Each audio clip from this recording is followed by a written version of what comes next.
В сегодняшнем ролике две части. В первой я расскажу, за кого голосовать на выборах в эти выходные в России. Во второй я поспорю с Леонидом Волковым и с его предвыборными стратегиями. Если вы не из России, первую часть можно сразу перематывать.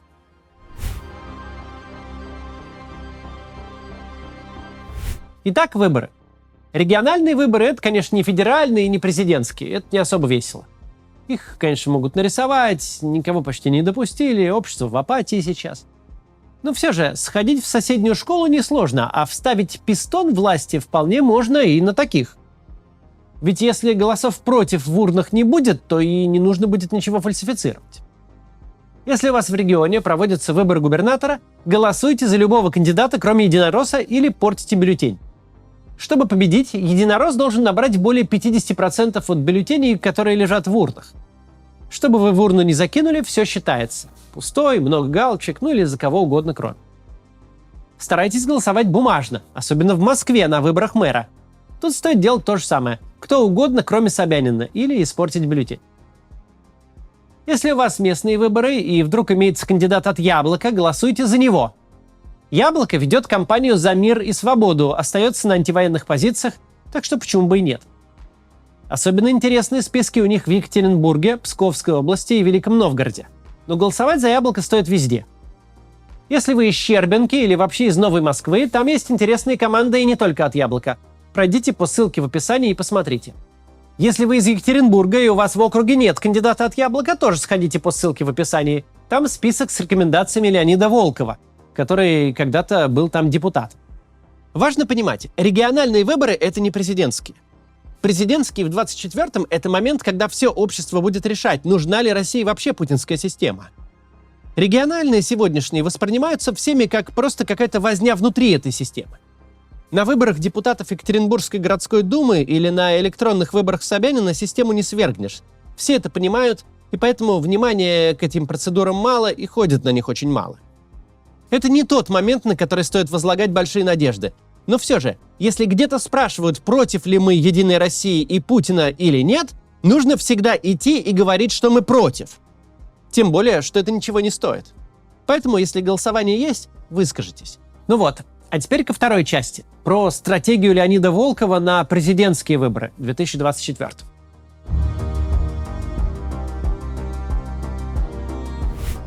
Почему я вообще спорю на моем канале с Леонидом Волковым и разбираю его видео, которое набрало 12 тысяч просмотров и 1000 гневных комментариев?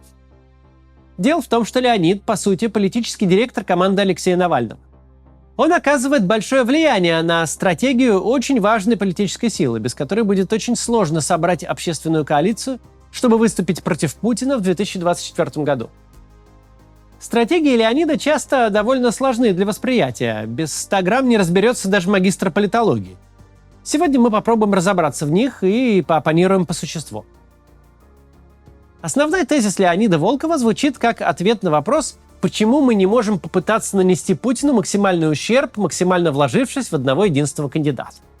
К чему бы привело, если бы мы попались в эту ловушку? И если бы, скажем, компания Навального сказала: окей, нашего кандидата не пустили, но вот есть прекрасный либеральный кандидат Собчак или прекрасный либеральный кандидат Явлинский. Голосуем все за него.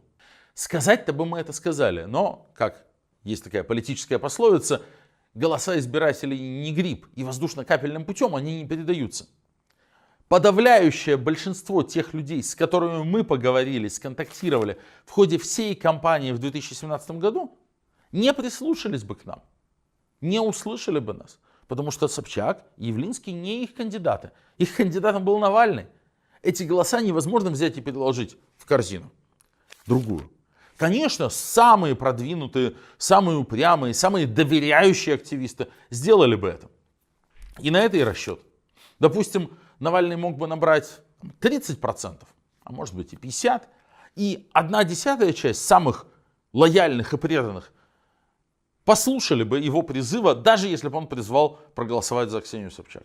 И 3% голосов бы ей прибавилось. Был бы у нее не 1%, а 4%. Все, ловушка захлопнулась. Кремль бы все последующие годы бегал за нами и говорил: у вас был ваш кандидат, вы призвали за него голосовать, вы пошли, мы посчитали голоса честно, а мы посчитали, вас 4%, что вы хотите-то? Вот как мы и говорили, вас убогое, сугубое меньшинство, вас не существует, вас можно и дальше игнорировать. Вопрос этот Леонид задает сам себе странным образом.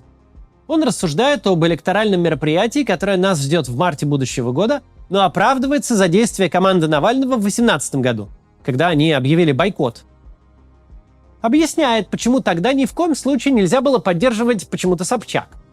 Будто Собчак тогда была единственной возможной опцией действий, и сегодня хоть как-то стоит на повестке дня. Ну да ладно. Общий смысл там вот какой. Когда мы вкладываемся, значит, в заведомо непопулярного кандидата-пустышку, говорит Леонид, чей образ, идеи и публичные заявления отпугивают избирателей, в кандидата, который лишь играет роль в этом электоральном спектакле, то тогда, говорит он, мы действуем по плану Кремля. В чем, по мнению Леонида, задача путинской пропаганды? Задача не только в том, чтобы показать, как много людей поддержало великого вождя, но и в том, чтобы продемонстрировать, как слаба и ничтожна любая его реальная оппозиция. Если мы активно и публично поддержим заведомо слабого кандидата, если он станет кандидатом от всей оппозиции, то и его провал будет провалом всей оппозиции. Мы не должны, говорит он, позволить Кремлю втянуть нас в свои игры. Мы не должны выбирать стратегию, с которой провал будет явно виден. Типа нельзя дать нас пересчитать. Как-то так звучит позиция Леонида. Что Кремль хочет в этой ситуации от нас? Какую роль он хочет, чтобы мы сыграли в его пропагандистском спектакле?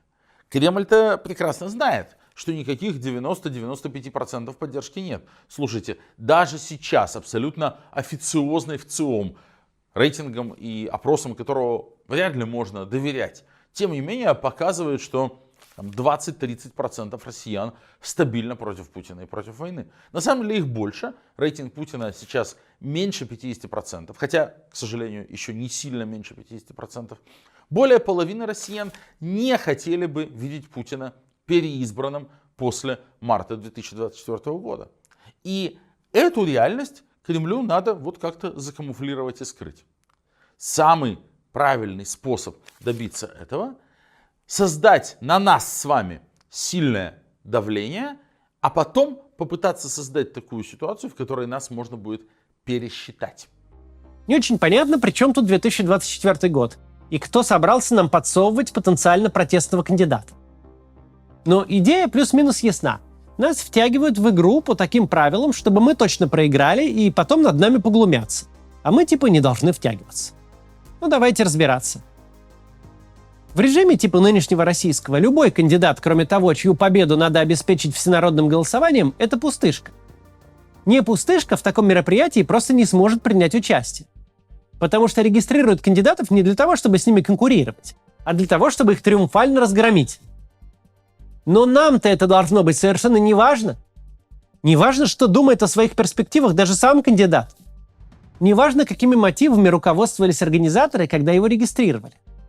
Мы должны использовать любого кандидата как средство передвижения, относиться к нему не как к персоналии, а как к инструменту с одной единственной функцией – нанести режиму Путина наибольший вред. Мы много раз своими собственными глазами видели, как любую пустышку, даже помимо всякой ее воли, можно общими усилиями раздуть до такой степени, что пустышка и сама поверит, что все это всерьез. В моем округе в 2019 году на выборах в Мосгордуму победил кандидат, который не то что кампанию не вел, в Москву ни разу за все время агитации не приехал. Бюджет его кампании был 0 рублей, а кандидатом он зарегистрировался только потому, что он тезка оппозиционера, которого в этом округе сняли. И в него не побоялись вложиться. Призвали умным голосованием, все сказали, что за него надо голосовать, и снесли важного единоросса. Собственно, именно эта простая идея и сделала умное голосование столь гениальной технологией. Власти сказали: какие вам выборы? Мы сделаем допуск в бюллетень запретительным. Мы никогда не зарегистрируем ни одного внятного кандидата. А рядом с тем, кого нам надо избрать, будут прорабы, уборщицы и сторожа с автостоянок. Абсолютные ноунеймы, которые толком и понимать-то не будут, что в выборах участвуют. «Хорошо», — сказал Навальный. Тогда ваши самые откормленные единороссы племенных пород, самые статусные чиновники с миллиардными интересами за плечами будут в одну калитку сливать тем самым сторожам и прорабам. Я сделаю этих сторожей и прорабов своими кандидатами, хотят они того или нет. И мы видели, как это сработало. Как виртуальная партия Навального вдруг стала второй на выборах в Мосгордуму в 2019 году. Мы видели, в какой ужас пришла система в 2021 во время выборов в Госдуму. Какой беспорядочный огонь из всех стволов она открыла. Павла Дурова смогла продавить на блокировку канала умного голосования в Телеграме.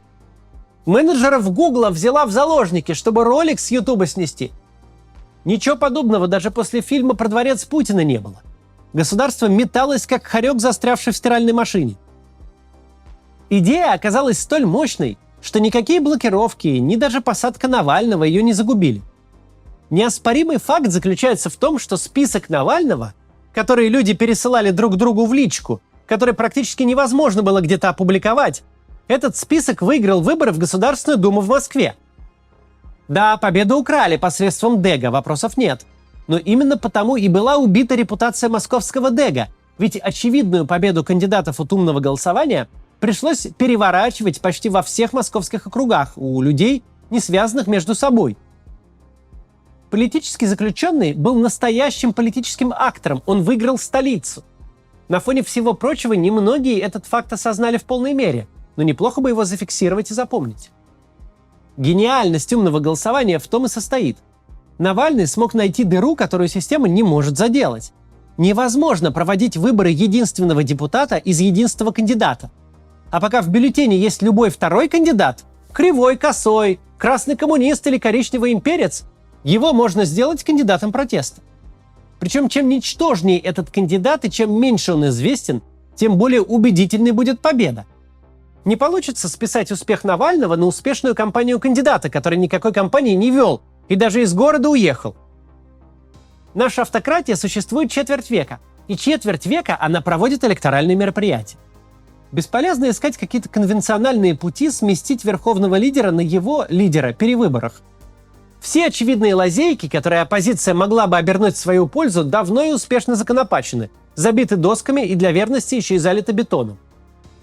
Понятное дело, что спарринг-партнером действующего президента никогда не станет кандидат, способный вести внятную предвыборную кампанию и всерьез рассчитывающий на победу. Не окажется в списке никого, кто хотя бы своим внешним образом способен привлечь людей.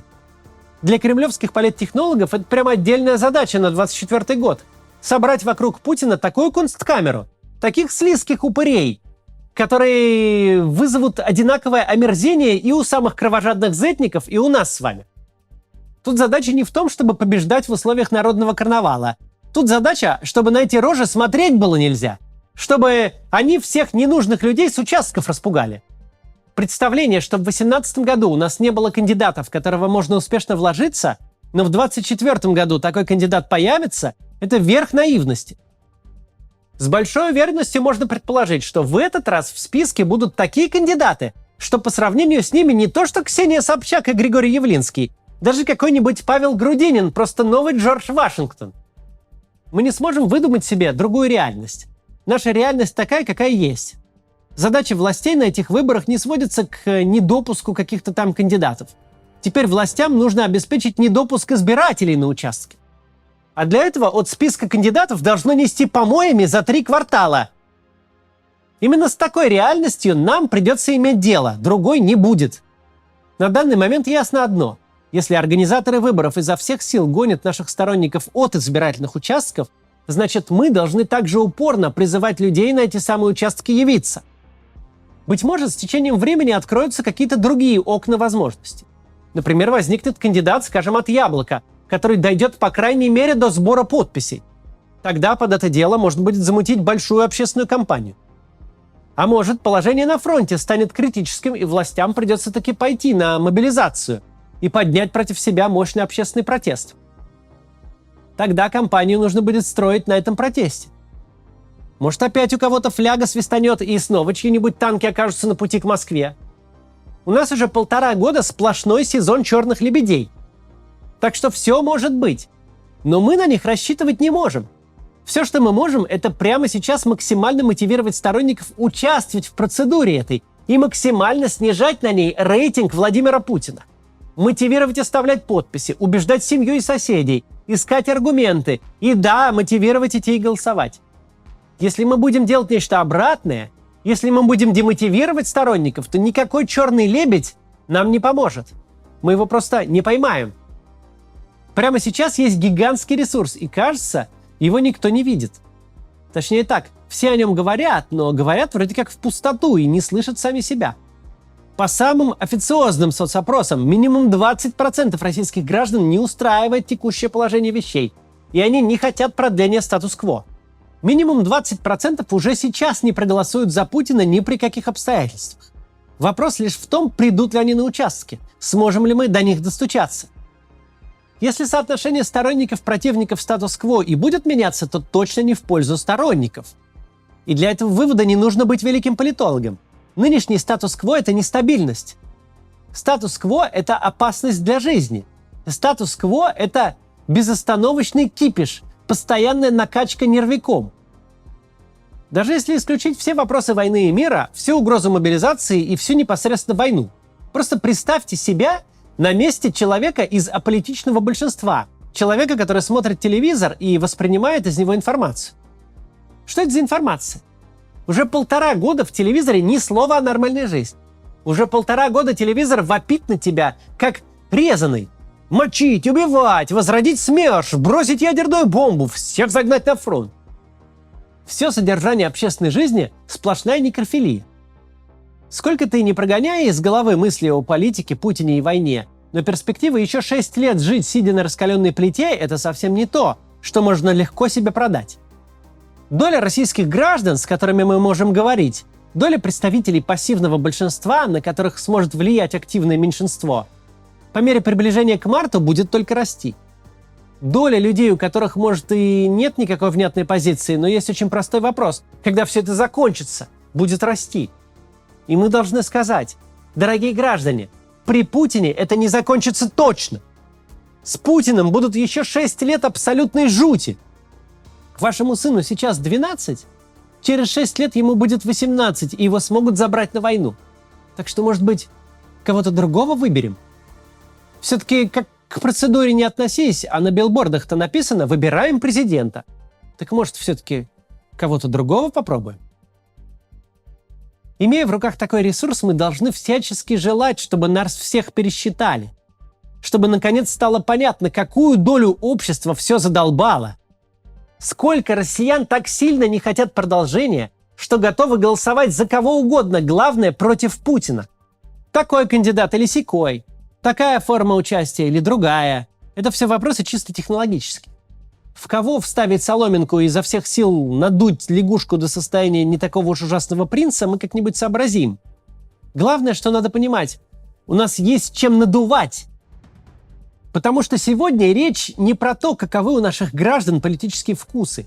Речь совсем про другое. Хотят ли наши граждане еще 6 лет пожить вот в этом? В состоянии невыносимой неопределенности и постоянной опасности. Когда непонятно, кого ты завтра встретишь по пути на работу. Военкома с повесткой или зэка в камуфляже и с топором. Путину, как бы ни крутились его политтехнологи, совершенно нечего предложить людям, кроме продления ненормальности, кроме жизни в апатии и стрессе. У нас же впервые появился простой лозунг, способный объединить и тех, кто выходил на митинги за Алексея Навального, и тех, кто не знает его фамилии. Давайте просто вернемся в норму. Давайте вот это вот все отменим. И это главное наше преимущество. Получится ли устроить большую общественную кампанию или нет? Преуспеем мы в ней или нет? Это все пока неизвестно. Но не попытаться, просто потому что мы можем не преуспеть, потому что боимся потерпеть политическое поражение, это космическая степень безответственности и инфантилизма. В ближайшие полгода я буду много времени уделять этой теме. Мой медийный ресурс не такой большой, но и не совсем маленький. И я постараюсь сделать все возможное, чтобы убедить активное и адекватное меньшинство активизироваться. Мне кажется, что у нас есть хороший шанс убедить большинство не голосовать за Путина. И если мы это сделаем, если в урнах в марте 24-го будет лежать 60% голосов против Путина, то это будет огромная победа для нас с вами. Даже если результат сфальсифицируют, даже если объявят 98,8% за солнцеликого руководителя, или выборы отменят в связи с военным положением, все равно правда станет известна, и системе будет нанесен существенный урон. Чтобы это сделать, понадобится очень широкая общественная коалиция, в которую, конечно же, должна входить и команда Навального. Я стараюсь начинать эту коалицию создавать. Недавно встретился с Михаилом Ходорковским, а потом с Львом Александровичем Пономаревым. Постараюсь встретиться и с другими лидерами мнений. Команда Навального от личных встреч пока отказывается, поэтому мы будем вести с ними публичную дискуссию. До завтра.